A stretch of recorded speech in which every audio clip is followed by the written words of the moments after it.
आत्म कल्याणकारी माता बहनों भाइयों,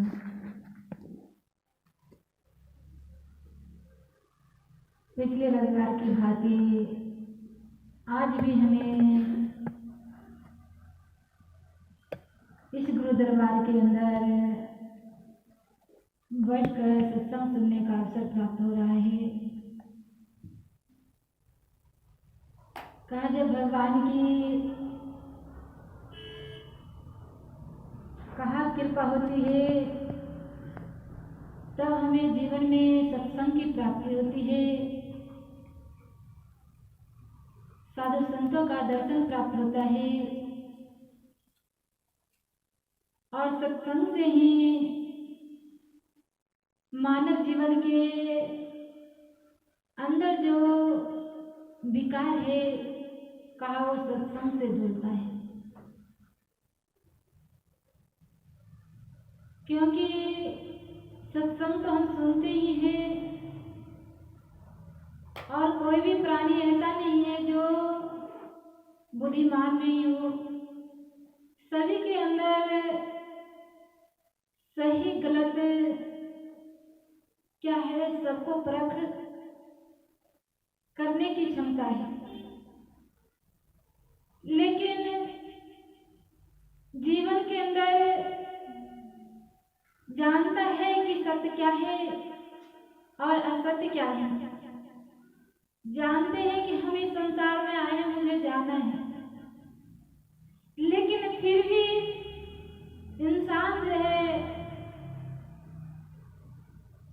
गलत करते रहता है और जब गलत हो जाता है तब उसे एहसास होता है कि अरे हमने क्या कर डाला। एक बार जो है कहते हैं वेद व्यास जी जो राजा जन्मेजय थे, उन्होंने वेद व्यास जी से कहते हैं कि भगवान जब इंसान जानता है कि मेरी जो है 7वें दिन मौत है, तो फिर जो है फिर भी इंसान गलतियां क्यों करता है, फिर भी इंसान को इस संसार से इतना मोह क्यों है, फिर भी इस संसार में ऐसे लगता है कि उसको कहीं जाना ही नहीं है और सारे संसार की हर एक वस्तुओं को वो अपना मान बैठता है। अनेक प्रकार के राजा जन्मेजय में प्रश्न करते हैं वेद व्यास जी से। वेद व्यास जी कहते हैं कि हे राजन, तुम भी वही करोगे। बोले प्रभु कौन ऐसा व्यक्ति होगा जो जान करके गलती करेगा, जिसको पता है कि मेरी मौत 7वें दिन है तो वो संसार में क्यों आसक्त होगा। बोला कि ऐसा ही है और ये काम तुम भी करोगे। बोला मैं कभी ऐसा नहीं कर सकता। बोला कि तुम्हें मैं बताता हूँ कि जो है दक्षिण दिशा की ओर जो है तुम जो है आखेट में मत जाना, लेकिन तुम जाओगे। अच्छा कोई बात नहीं, अगर चले भी जाओगे तो मैं कह रहा हूँ, तुझे संकेत दे रहा हूँ कि तुम शिकार मत करना, लेकिन तुम शिकार भी करोगे। अच्छा शिकार करना, लेकिन उससे जब तुम जो है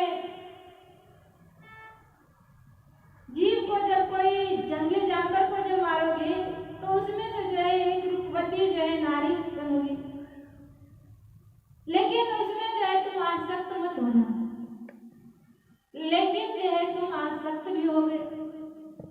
चलो कोई बात नहीं, लेकिन जो है तुम उससे शादी मत करना, लेकिन तुम शादी भी करोगे। अच्छा कोई बात नहीं, अगर तुम शादी भी कर लिया तो उसको जो है पटरानी मत बनाना। एक होता है रानी, एक होता है पटरानी। रानी बना कर रखना, पटरानी मत बनाना। बोला कि तुम वो भी करोगे। बोले कि अगर तुम वो भी कर डालोगे तो मैं तुम्हें उसके बाद भी चेतावनी दे रहा हूँ कि तुम लेकिन तुम करोगे, चलो कर भी लेना, लेकिन उसको किचन में मत लगाना भोजन बनाने के लिए। लेकिन तुम लगाओगे, वो कहेगी ब्राह्मणों को बुलाओ और जो है उनको भोजन करवाओ, लेकिन उनके हाथ से मत करो, लेकिन तुम ये भी करवाओगे। और राजा जनमेजय ने जो जो वेद व्यास जी ने मना की कि तुम आखेट पे मत जाना, शिकार मत करना, शिकार भी किया। जब युवती मिली तो उससे शादी भी कर लिए और उसको पटरानी भी बना लिए। उनसे कहे बोले कि एक यज्ञ करो महाराज, सारे ब्राह्मणों को बुलाओ, भोजन करवाओ, वो भी करवा डाले। अब क्या हुआ, जब ब्राह्मणों को भोजन करवाने लगे तो उस भोजन में जो है मांस का टुकड़ा मिला हुआ। सारे ब्राह्मणों ने जो आकाशवाणी हुई कि हे ब्राह्मणों, इस भोजन को तुम लोग मत ग्रहण करना, क्योंकि ये भोजन जो है सात्विक नहीं है, ये राष्ट्रीय भोजन है। और जैसे ही आकाशवाणी होती है सारे ब्राह्मण जो है उस चीज से बच जाते हैं। और इतने में ब्राह्मण लोगों को क्रोध आ गया और राजा जनमेजय को श्राप दे दिया।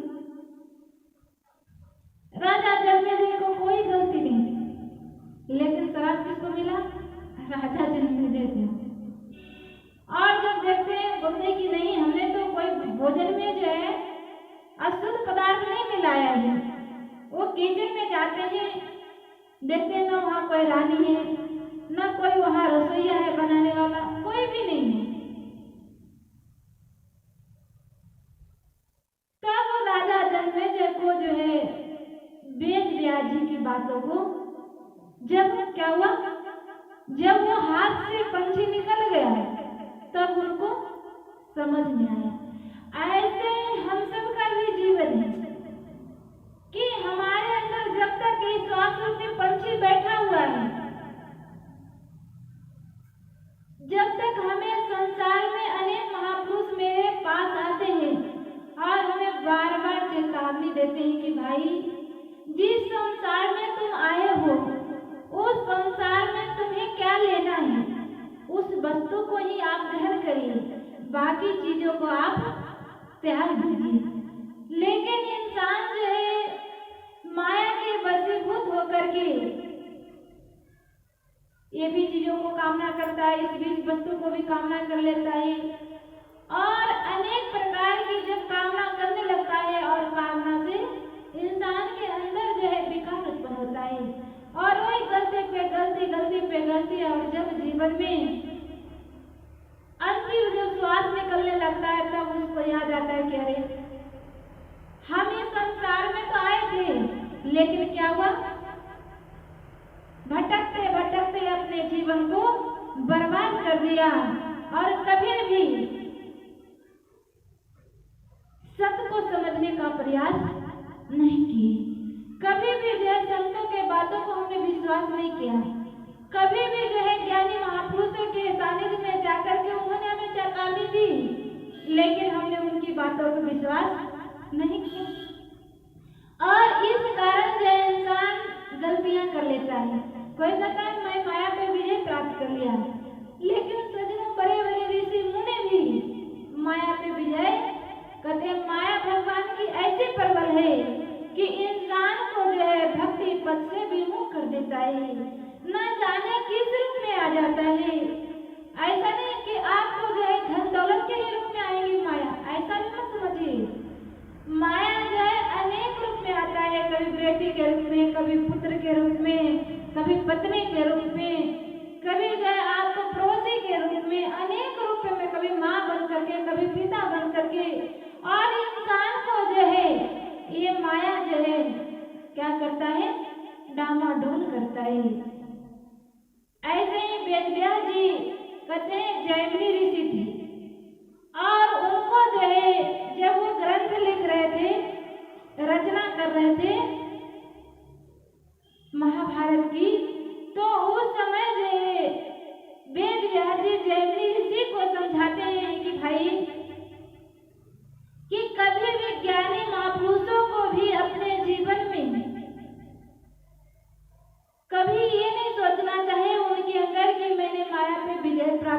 निश्चिंत हो जाना चाहिए, क्योंकि बार बार हमें जो है सतर्क रहना चाहिए इन माया से। जैमिनी ऋषि को जो है वेद व्यास जी की बातें अच्छी नहीं लगी। उनको लगा कि ज्ञानी महापुरुषों को भी ऐसा हो सकता है क्या, जिनको जो है पता है कि माया जो है दुखदायी होता है और वो जो है ये कैसे कर सकते हैं, उनको अच्छी नहीं लगी। और ये बातें जो है वेद व्यास जी को, ज्ञानी महापुरुषों को संकेत ही पता चल जाता है। वेद व्यास जी इतना कह करके जैमिनी ऋषि को समझा करके कहीं चले जाते हैं। अब क्या हुआ, दूसरे दिन जो है उस आश्रम में जैमिनी ऋषि अकेले थे और उनके अंदर जो है इतने में जो है क्या देखते हैं कि शाम का समय है और बारिश तूफान आ गया और एक सुंदर नारी जो है उस वन में भटकते भटकते आश्रम में पहुंच आई। पूछे कि तुम कौन हो, कहाँ से आई हो और क्या चाहती हो। बोले भगवान, हम जो है कहीं इसी अगल बगल के गांव में से जो है हम रास्ता भूल गए और इतनी तेज बारिश तूफान के कारण जो है मेरे वस्त्र गीले हो गए और जो है रात भी हो गया। अब हम जाएं तो कहाँ जाएं, इसलिए हम आपके द्वार पे आए कि आप मुझे रात भर के लिए मतलब रात्रि विश्राम के लिए मुझे कुछ दीजिए। बोले कोई बात नहीं, संतावना देते हैं जैमिनी ऋषि और कहते हैं कोई बात नहीं, तुम जो है कपड़े चेंज कर लो, हम कपड़े देते हैं और जो है आराम से जो है रात भर विश्राम करो और सुबह जो है अपने घर प्रस्थान कर ले। अब उस युवती ने भोजन प्रसाद करके और आदमी और जैमिनी ऋषि के मन में जो है उस सौंदर्य को देख करके उनके अंदर जो है मन का खेल, मन का किसी का भी हो, बड़े बड़े ऋषि डामाडोल होने लगा।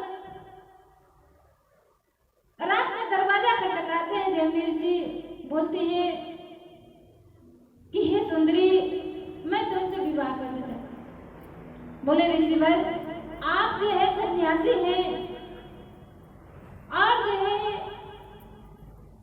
हम तो आपके लिए जो मैं रास्ता भटक गई थी और जो है मैं तुम्हें अपने माता पिता के अधीन हूँ और बिना माता पिता से आज्ञा लिए बिना मैं शादी नहीं कर सकती। बोले कुछ भी करो लेकिन मुझे जो है आपसे विवाह करना है। जब ज्यादा ही जिद करने लगे तो बोले कि अगर मेरी शर्त तो आप पूरा कर दिए तो मैं आपसे शादी करूं। बोले बोलो जो भी कहो, मैं शर्त पूरा करने के लिए तैयार हूं। अब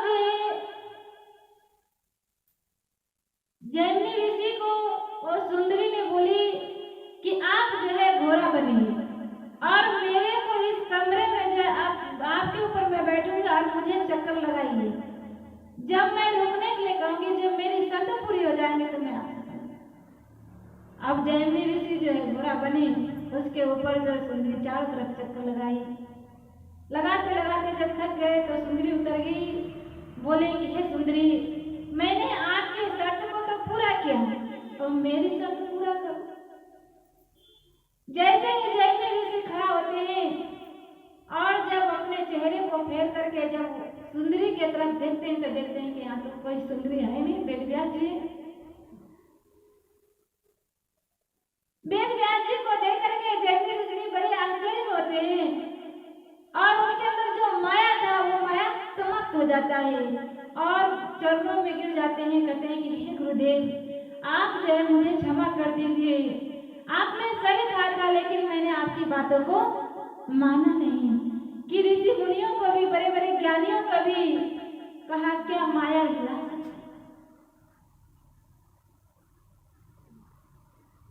तब जो है उनके अंदर जो है समझ में आया कि भगवान की माया कितनी प्रबल है और कहा कोई भी कितने भी महान से महारथी क्यों ना हो,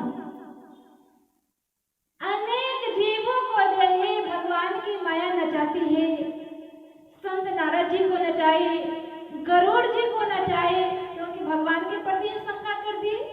माता सती को ही नचा दी माया, भगवान के प्रति शंका उत्पन्न कर दी कि भगवान कैसे हो सकते हैं।